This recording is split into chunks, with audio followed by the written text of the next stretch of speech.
When I say that Bitcoin is honest money, what I'm really saying is that fiat money is dishonest money. It's money that isn't really money, right? Or in the sense that you think of it. Whereas Bitcoin is honest. So the fact that they see it as a speculative asset in Korea is no surprise. I think most people view it as a speculative asset in the US too. Okay, Jimmy Song says it's gonna reach 200,000. Or what I tell people is if you're ready to buy and hold for at least 5 years, then now's the right time to buy, no matter when it is. I think it is for everybody.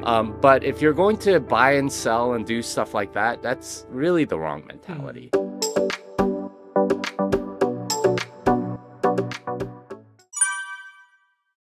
My name is Jimmy Song. I'm Korean American. I immigrated to the United States back when I was 8 years old, 1985. If you can do the math, you can know how old I am. But I've been a coder for most of my life, and I've been a Bitcoiner since 2011. So I've been in this industry for quite a while. I've written 5 books. Thank God for Bitcoin was my third one. But Programming Bitcoin, the Little Bitcoin book, Fiat Ruins Everything, and Bitcoin and the American Dream are the other books. I've coded a lot. I've contributed to the Bitcoin core repository. I've contributed to a lot of other open source projects. I've worked at a lot of Bitcoin companies. I've trained a lot of Bitcoin developers. I've done a lot of different things in this space. So I just call myself a Bitcoin expert at this point. So, how long has it been since you last visited Korea? And what brings you here this time? Yeah, so I was here actually last year for the Seoul Bitcoin conference, and that was I was invited obviously by the organizers. This time around, I've been traveling a lot with my family, and every summer we go to various places, and Korea seems to be a stop that we keep hitting.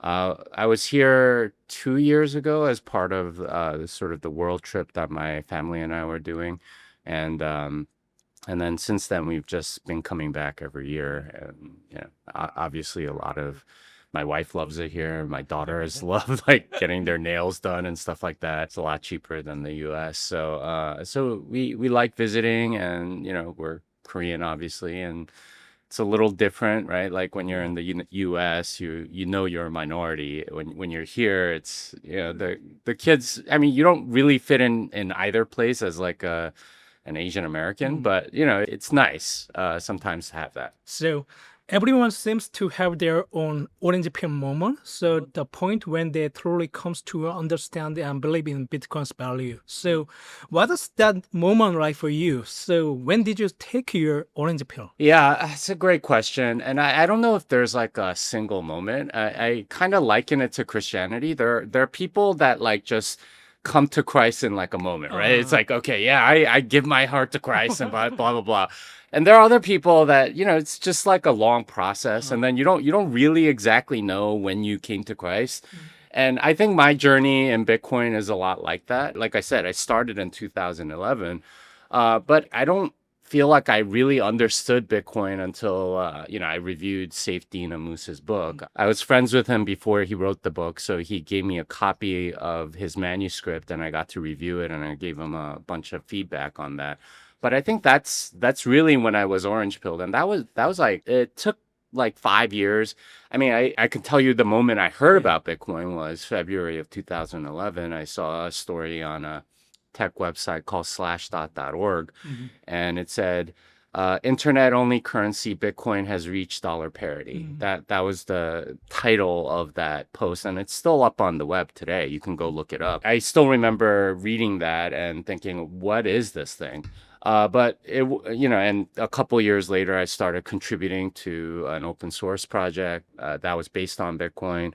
I actually got paid, by a guy in Ukraine. Actually, like he paid me over the internet, and that was when my mind was blown about like what Bitcoin was really about. Because I'm sitting in Austin, there's a guy in Ukraine, and I don't know if you remember 2013, but Vladimir Putin actually invaded Ukraine back then too. So he like disappeared for a week and everything like that. But that was one of the moments. But there were many sort of like significant moments, and I can't say I wasn't orange pilled before this event, and then I was orange pilled after. It was more of a process, and by 2016, I think I was a full on Bitcoin maxi, basically. So since we have the order of thank God for Bitcoin with us today, so we'd love to hear your thought on Bitcoin in Korea. In Korea, many people still regard Bitcoin as a speculative asset. So how is it viewed among investor and institution in the United States? Yeah, I mean, I think most people view it as a speculative asset in the U.S. too. But there's a vocal minority of people that are recognizing Bitcoin for what it is, and honestly, they drive a lot of the adoption. So, people like Michael Saylor, for example, he wasn't orange pilled until 2021 or so, but he's obviously a main driver because he really believes in Bitcoin and understands its value. I would say that Korea's a little bit behind. I joke with my parents all the time, like, whatever is popular in Korea was what was popular in the US like 5 years ago, right? Like they're always like a little bit behind, and cultural trends kind of do that. Although that's changing now just because the internet is so fast, and sometimes things go the other way, like K-beauty stuff is now getting popular in the US or whatever.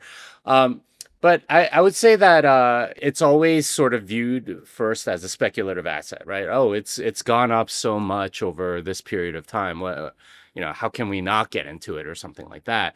But at a certain point, people start to understand that it really is a store of value, right? Like it's something that's better than almost anything else to put your value in.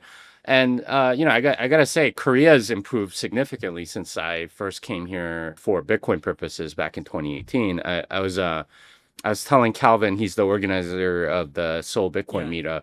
When I first came to Korea in 2018, and we had like a meetup, it was me, him, and 6 other people, right? And all 6 of those people were foreigners, right? They were white people. and we just had a meetup on Saturday, and it was 40 people. And I think there was 1 foreigner. It was all Korean people. So like that tells you that there's like real adoption happening. And these aren't people that are speculating and trading and doing altcoins and stuff like that. They're actual people that really believe in Bitcoin. So it takes some time, but the people that really get it, that understand it, they're the ones that drive the adoption. And I wouldn't really pay too much attention to the speculators.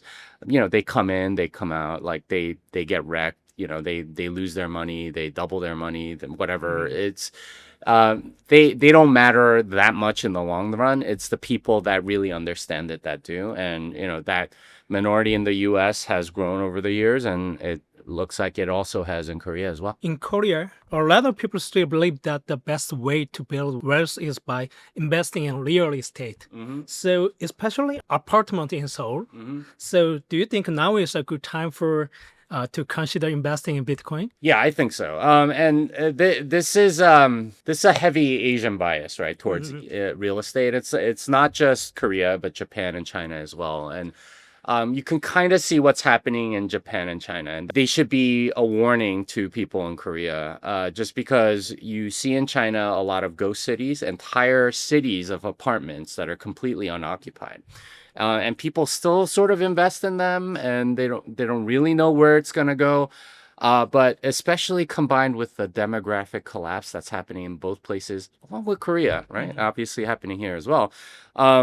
Real estate, it can't go up forever, right? Like, especially as you have fewer people, you have less buyers, and the demand kind of dries up at some point. In fact, what a lot of Chinese people, the actual rich Chinese people, what they do is they go buy up real estate elsewhere, right? You can see things in like Vancouver or San Francisco or New York or like Chinese people are buying a lot of that real estate.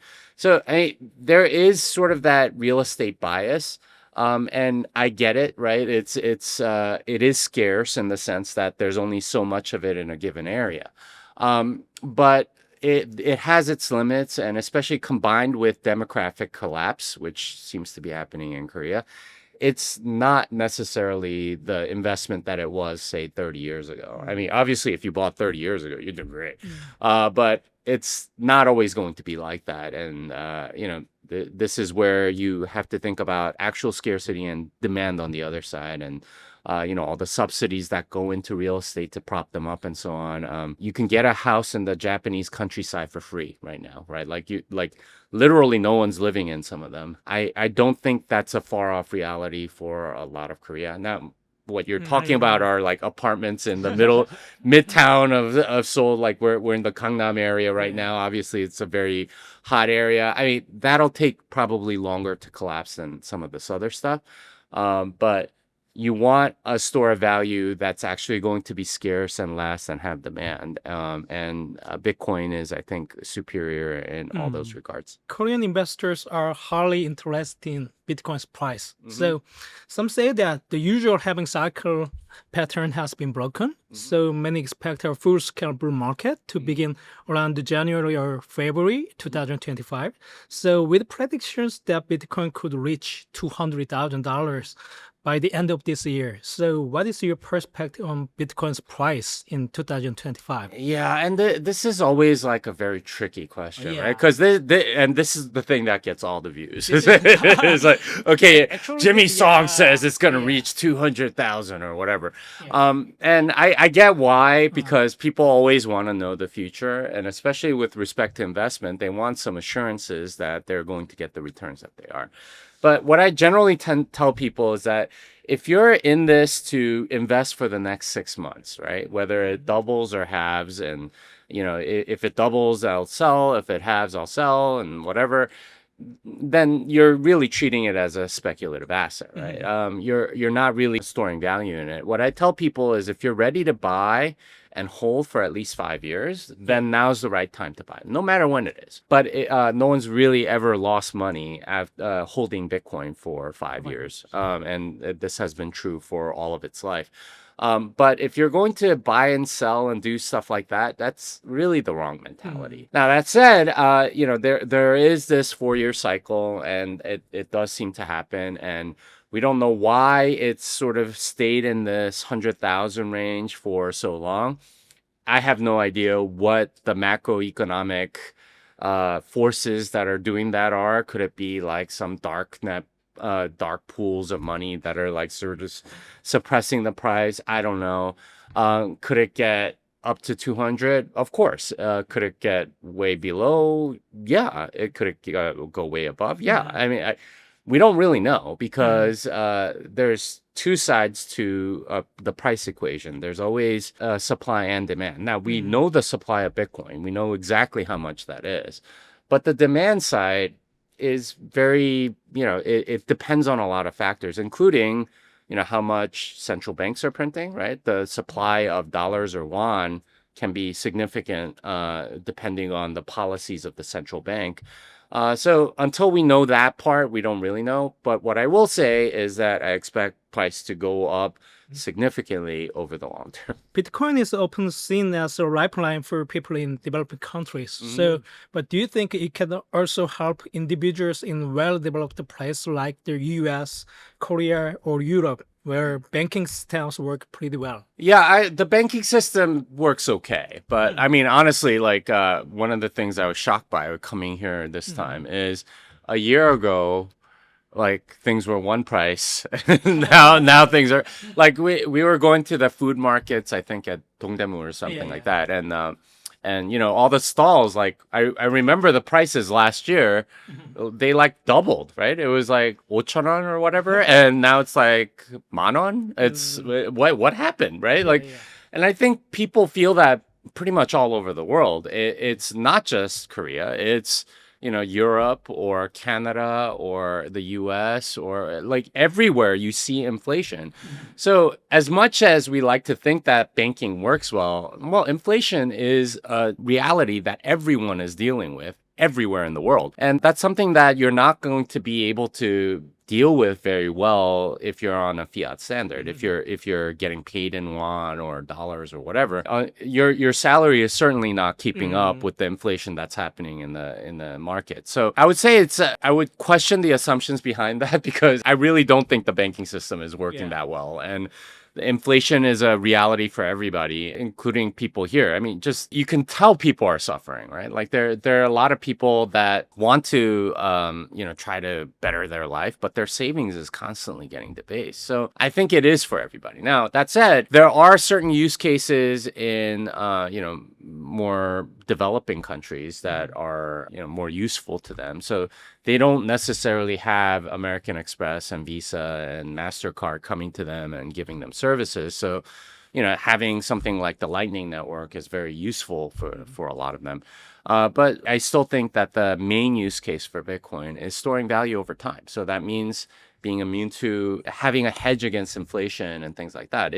In Bitcoin terms, even versus last year, like all the prices here, they're the same or lower, right? And that's a beautiful thing. And that's something that I'm always thinking about. I mean, even in the US, like my bills at Costco whenever we go shopping, I have a big family, so they're so whenever we go shopping, it's a pretty hefty bill. But like 5 years ago, it was $500 when we come out with everything.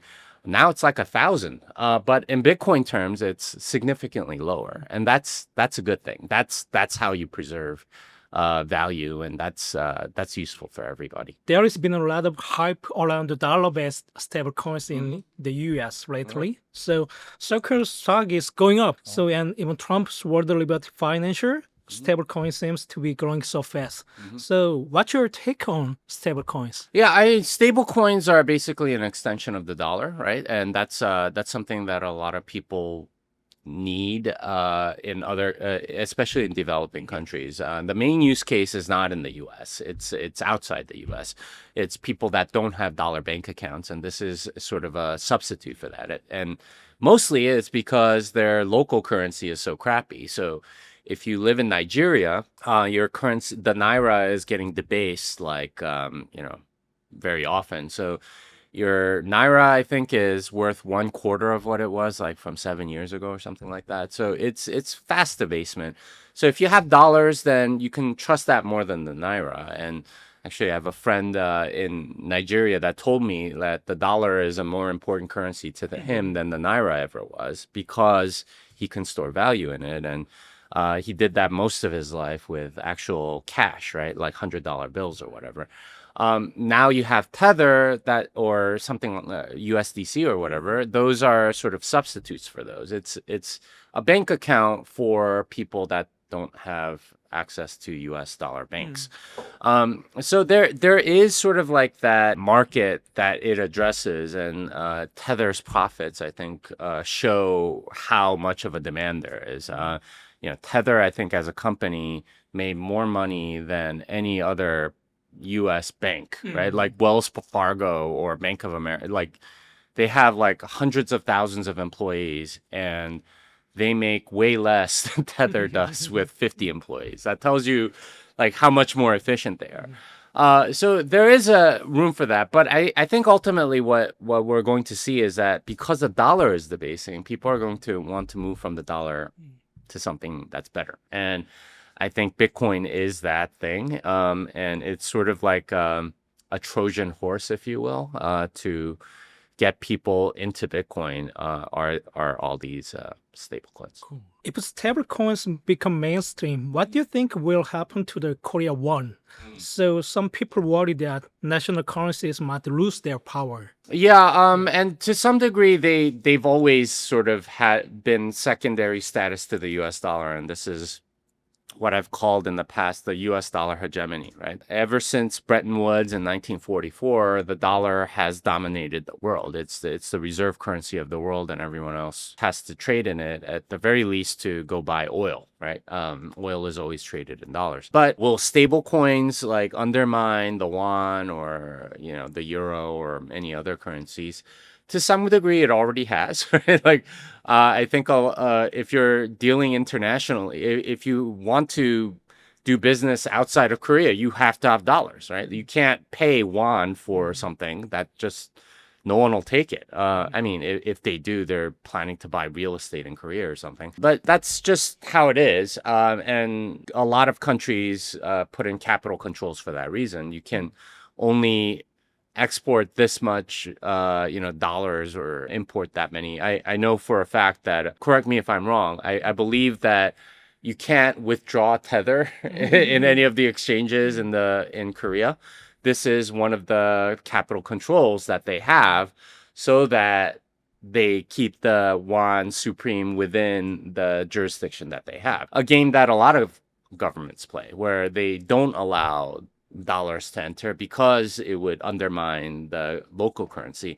So it's nothing new. I don't think stable coins really add anything other than maybe capital flight, because you can trade won for Tether or something like that and then transfer that instantly. So you can get around a lot of the capital controls that might already exist. So I would say that that would be the main sort of thing that it might undermine, but you can like that ship, I think, has sailed to some degree already. So I'm not sure how much more this will add. So this is the last question about stablecoins. Uh-huh. So what's the connection between stablecoins and Bitcoin? So if stablecoins go big, so how do you think that would affect Bitcoin? If stable coins become big, well, they're already big, right? It's Tether has what, $160 billion under management or something like that. That's actually kind of a significant percentage of all dollars that exist, right? I mean, not too significant, but it's not a small amount. So their ability to sort of service a lot of these people that want dollar accounts speaks to how much the dollar is in demand around the world. Now, what's the connection with that and Bitcoin? The main connection is that people are already getting used to sort of like holding something, right? Because in a sense, Tether is kind of a bearer instrument, although like there are lots of centralized points and so on. If you do something illegal with it, Tether will seize it and so on. But that's something that a lot of people are used to, is like using their phone to hold their coins and then like pay for things and things like that. And that came from Bitcoin, honestly, right? Like the people that created Tether, Bitcoin, and saw that it could be very useful to have a synthetic dollar or something to that, or a back dollar on chain, and that's what they use. So I think it's sort of setting a lot of people up to understand how to use Bitcoin and just denominate it a little differently. And it's already very useful for a lot of international settlement and things. I'm told that in a lot of countries, if you're a worker in Indonesia working in Dubai, for example, they'll demand to get paid in Tether so they can send money home directly instead of using remittance services. So that sort of thing is already happening, and I think this is where once dollar debasement happens, they'll be very quick to switch. So let's start with a simple question. So why and how did you decide to write this book, Think for Bitcoin? Yeah, so good question. So I met George McHale, who's one of the co-authors of the book, back in 2019, and we were discussing Bitcoin, and he revealed to me he used to be a pastor, and we talked about some of that, and we decided to do a Bible study together. And 2020 came along, and we had COVID, and we decided to invite some people to our Bible study, basically. And we did some Bible study, but a lot of the people that were in it were saying, "Hey, like I'd like to learn more about the economics aspect." So I had read a book, The Ethics of Money Production by Guido von Holzmann, who's an Austrian economist and a practicing Catholic. And I thought it was a really good sort of intersection of the two, right, between monetary economics and Christianity. So we studied that book. It was really good. We had a lot of people. It was COVID, so everyone had time, and we were doing it all over Zoom and everything. And at the end of that book, somebody had told us about another book that was kind of similar, Honest Money by Gary North. This was another book. Gary North was on staff with Ron Paul. And he's also a Christian and calls himself a Christian economist, has written a lot of homeschool curriculum and a lot of other books and things like that. And we also went through that book together, and it was very fruitful. Now, the thing about both books is that the endings of those books are kind of depressing because at the end of the book it says, now we need to go lobby Congress to get on a get back on a gold standard, which I like anyone reading it is just like, okay, there's no way this is gonna happen. No one's gonna go back to a gold standard. It's too convenient for politicians. So we were talking about it and we are saying, we should just write another book that basically says a lot of the same things that these two books say, but sort of gives hope about Bitcoin at the end. And so we decided to write that book. And it was the 8 of us that were the most frequent attenders of this Bible study, basically. And from, I think, August of 2020 to November, we met every week and, wrote and rewrote chapters and edited each other's stuff. And we ended up writing this book mostly because I think we had a lot of time. It was COVID, and we released the book at the end of 2020, and yeah, it's had a reception that I never expected. We were aiming it at Christians to help them understand what Bitcoin is and really what money is. But yeah, it's sort of almost taken on a life of its own. One of my other co-authors, Jordan Bush, he's now running the Thank God for Bitcoin media company, trying to orange pill pastors and things like that. There's a conference, and it's grown quite a bit in the 5 years. What makes this book different from other books about Bitcoin? Yeah, so the main difference is that it's aimed at Christians, right? Everybody in that Bible study was a Christian, and we had a heart to show Christians what money actually should be and what God's purpose for money is and how Bitcoin fits in. And that's the mentality under which we wrote it. And if you read the book, for the first 7 chapters, there's no mention of Bitcoin, right? It's all about money and fiat money and all that. It's really only in the last 2 chapters that we introduced Bitcoin. And we wanted it to be that way because most people really don't understand the current system, right? Or how money works now. So that's what we wanted to sort of expose to Christians, especially because they don't really think about money, right? I mean, we spend it, we earn it, we do lots of things with it, but for most people, they don't really understand what money is or how it works or, what the ethical and moral and Christian implications are. So that's what we wanted to do. And that's what we ended up writing. And I think to a degree that I never imagined, it's been pretty successful at doing that. And why do you think it's important to look at Bitcoin from a Christian perspective? Yeah. The main reason I think is because for a lot of people, like you said, it's a speculative investment vehicle, right? For them, it's about getting richer. But we wanted to make a very different argument that it's a more moral money, and that hits at in a very different way, because it's really more about, okay, what is the right thing rather than what is the thing that will get me the most profit. Now, a lot of people are driven by profit, and I don't want to denigrate those people or anything, but the far stronger argument is the moral one. And if you convince people that this is the more moral thing to do, then a lot more people come on board, and that's what we aim to do. And I knew that we had done something correctly because we were sending our manuscript to our friends and relatives and stuff. And Julia, who's one of my co-authors, she sent it to her sister. And Julia's been in Bitcoin since like 2011 as well, so she's been in Bitcoin for a long time, and she had been trying to orange pill her sister for the last 6 years, right? Nothing worked.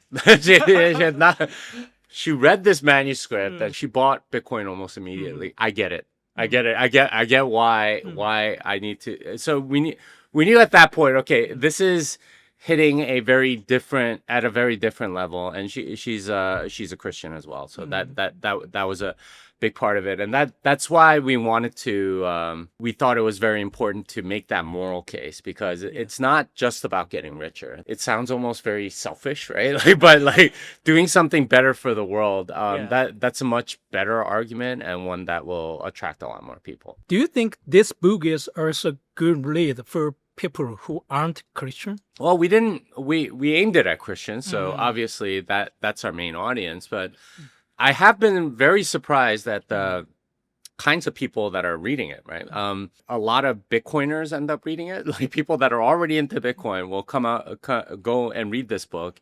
And one of the stranger things that happens is that they'll read the book and they'll go back to church. Like what? It's an argument about Bitcoin, but they're like, yeah, I started going back to church again.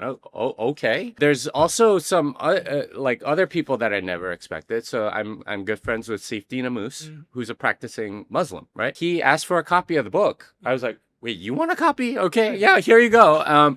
And he wanted to understand the moral aspect because he wanted to make the argument to Muslims, right? And I guess this is a big thing among Muslims, like whether it conforms to Sharia law or not.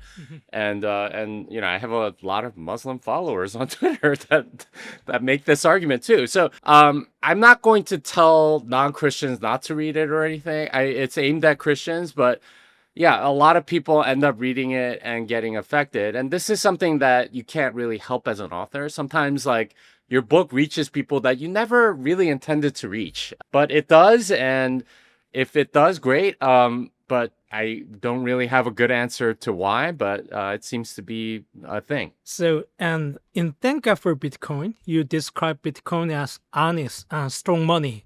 So, could you explain more about why you see it that way? Yeah. Yeah. So when we say Bitcoin is honest money, what we mean is that it's an incorruptible money, right? So fiat money has a central bank, or somebody that controls the currency, right? If I go dig up gold from the ground, right, in property that I own, I can keep that gold. But if I go produce $100 bills in my backyard, I will get arrested. Right, because I'm not allowed to do that.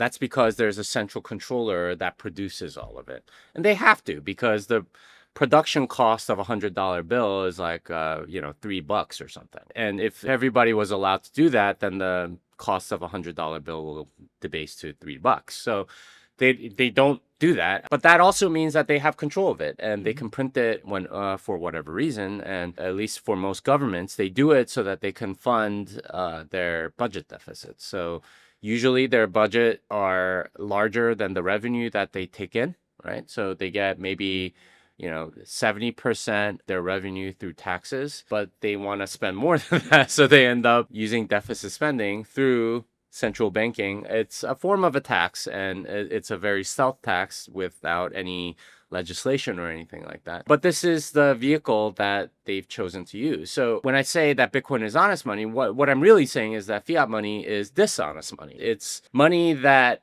isn't really money, right? Or in the sense that you think of it. It was a lot more explicit during like Roman times, when they would say, okay, this contains this much gold, right? Almost every word for coin comes from like a measure of weight. A shekel is a measure of weight, right? It weighs a shekel. A pound it weighs a pound, right? A lira also is a measure of weight. Those are, but then they started debasing it and lying, right? Say it contains a pound, but actually no, it contains like a fraction of a pound or whatever. And that lying got to a point where there was nothing in it at a certain point. With the Nixon shock, it was literally, there's no gold convertibility whatsoever. So there's no gold convertible for this dollar bill anymore. So that's what we call dishonest money, and that's the history of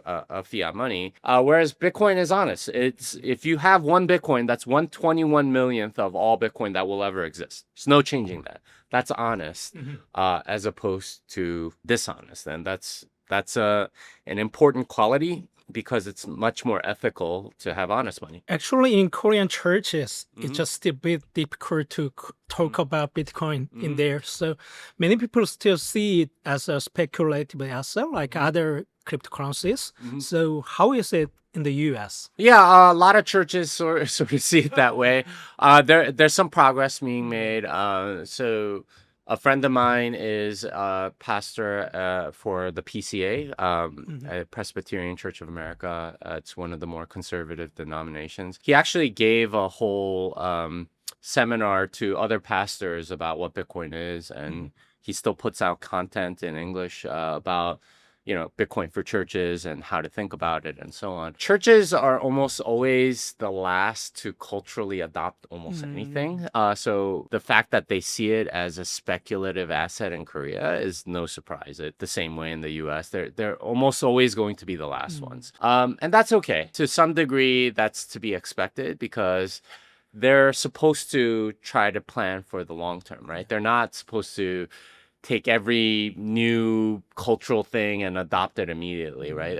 If you do that, you end up becoming a very liberal church, which isn't good either. But that said, I think, Bitcoin has already been around for now 16 years. I think once we get to, 20 years, 30 years, churches will have a different view of it, right? Because most churches use real estate as their store of value, which honestly hasn't been bad, right? Almost anywhere in the world. If you own your own building as a church, you've done pretty well. Only thing about that is that then that makes you a real estate manager, right? As a church and not really a church. So I've seen this in the US quite a bit, where you'll have a nice building, but the congregation gets older, a lot of young people leave. And so they have like a budget deficit. They start selling off some of their land or renting it out to preschools or for weddings and things like that. And then they're just like real estate property managers, not really like a church that's doing the will of God. So I don't think that's healthy. And I think having a real store of value, right, that's not necessarily real estate would be very helpful for doing actually what God wants everyone to do, which is to fulfill his will, sending people on missions and helping the poor and things like that. Those are a lot more sustainable if you have a good store of value. And I think that's something that a lot of churches could do. It's just that like the fiat money has been so bad that most of them end up sort of going all in on real estate. So, Leslie, could you share a few words with the leaders of Thank God for Bitcoin and the viewers of Ungdal Book House? Well, the main thing I would say is that pick up this book if you really want to understand what money is, because unfortunately, most people just do not understand how money works or how much they're being stolen from or what's actually going on and how it's funding all kinds of evil things all over the world. A lot of the evil that you see in the world ultimately is funded through fiat money, through centralized bureaucracy that's ultimately printing money to fund these activities. And once you understand that, you realize that fiat money is the tool of the devil, right? Like it's being used in all sorts of nefarious ways to further the devil's agenda rather than God's agenda. So pick up this book to understand that. It is an economics channel, so most people really need a deeper understanding of economics. I think it was Keynes who said that most people's strongly held opinions about economics comes from some dead, defunct economists. And they don't really even realize that when they say it. Study economics. Understand how money affects everything. And, hopefully you'll get a better understanding of how everything works, because unfortunately most people don't. So studying that, I think, has a really good return on your investment. 저희 지미성님 모시고 저희 땡스 갓 포 비트코인에 대해서 좀 얘기 많이 나눴습니다. 저희 선하고 강한 돈이라고 지미송님께서도 표현을 해주셨는데 이 책 읽어보시면 기존에 이제 그 화폐 체계가 어떻게 되었었는지 그리고 비트코인이 어떻게 탄생한 더 나은 돈인지를 좀 이해하실 수가 있으실 거예요. 그래서 꼭 읽어보시기를 바라겠습니다. 감사합니다.